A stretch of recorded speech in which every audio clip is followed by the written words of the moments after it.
Welcome to another Whiskey Talk episode here at the Heath Bar. Let's jump in. What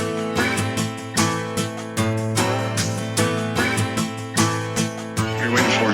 It's Christmas. Take him to church. Recently, I have decided to stretch myself a bit and read a book on evolution. Not that I'm hostile to it.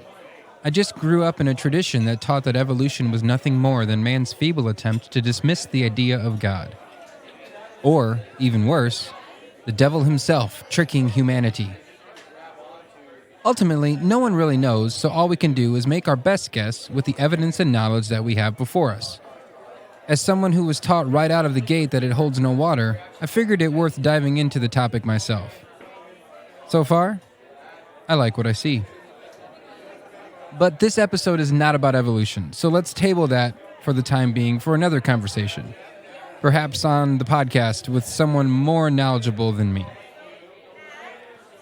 While reading this book titled The Social Leap by William Von Hippel, I came across a section that really stuck with me.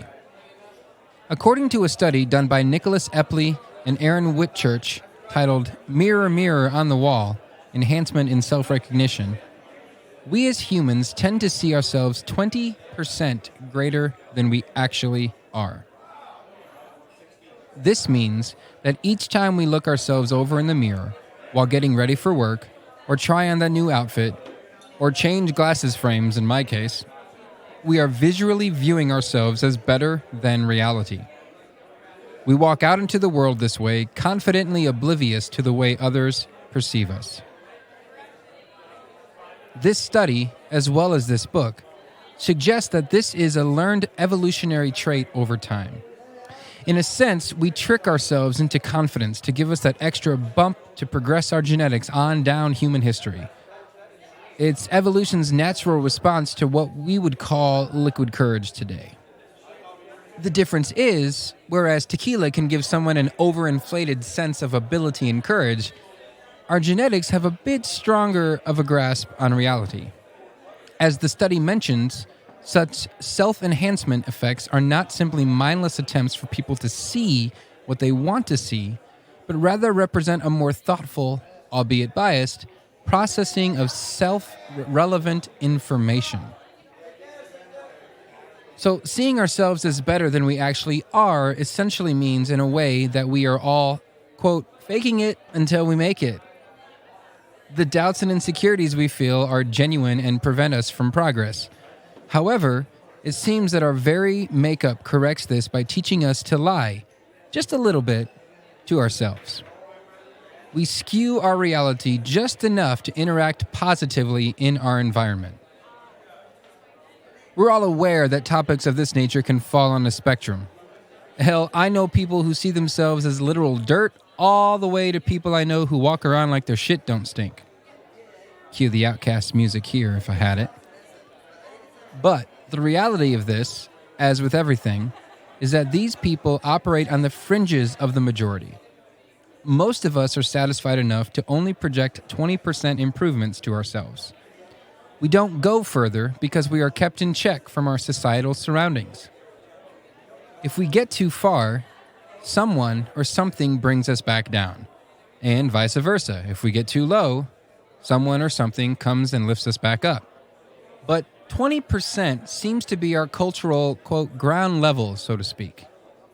If we were tearing a weight scale, we'd reset it at the 20-pound mark, which is great for a diet plan, but horrible for actual improvement. Or is it? Is it possible that in lying to ourselves and projecting that lie outward to those we interact with actually draws us forward towards improvement? In this view, we all are comparable to the arborist using a grappling hook to pull themselves up the tree to begin their work. We use our slightly inflated reality to pull us into the person we wish to be, and then once we're there, we see ourselves as even a bit further. This leaves us always subconsciously trying to improve ourselves. We're smart about it also. We don't project ourselves too far out where it seems unattainable. We go just enough to challenge ourselves while still believing that it is attainable.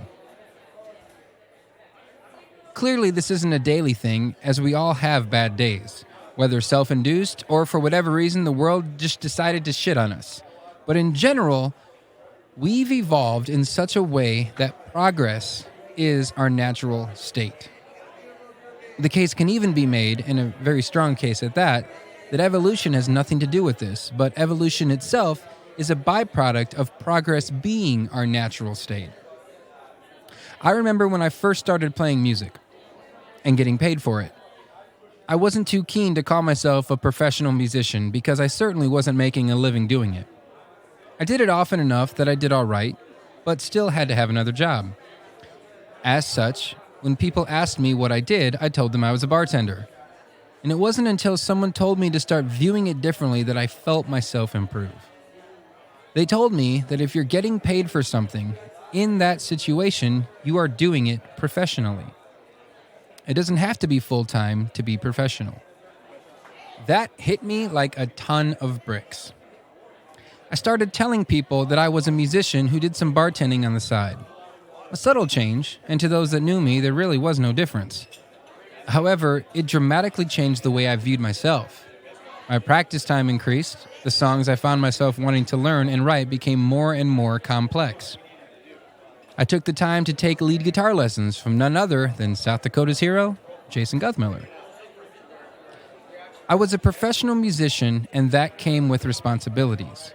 When I booked gigs, I wasn't afraid anymore to set out a price that I felt I deserved because, and this is the key, I put in the effort behind the scenes to make sure I was worth what I was asking.